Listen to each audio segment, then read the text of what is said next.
Hello, good afternoon po. Ako naman po, again, my name is Jennifer Maravilla po.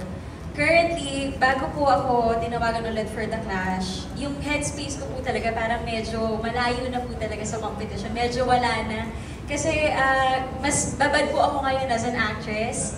So medyo gumagawa rin po kami ng teleserye ngayon. So parang medyo mas babad po talaga ako din talaga umarte. Bakit ako bumalik? Kahit na parang medyo, actually yung headspace pa lang po na gawin mo yung character mo kapag nasa teleserye ka, medyo grabe na rin talaga yung ino-occupy niya. Pero siguro po isa sa nagpabalik din talaga sa akin sa The Clash ay, lagi ko naman pong sinasabi during the interviews ng The Clash, parang lagi po akong magiging grateful talaga sa The Clash dahil dito naman din po talaga ako nagsimula.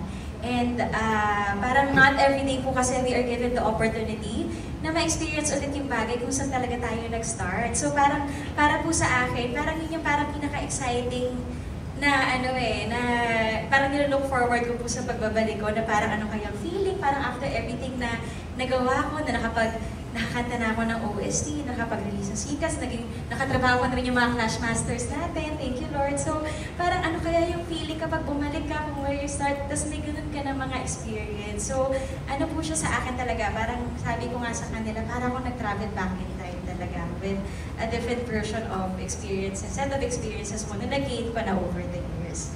So again, The Clash, thank you so much.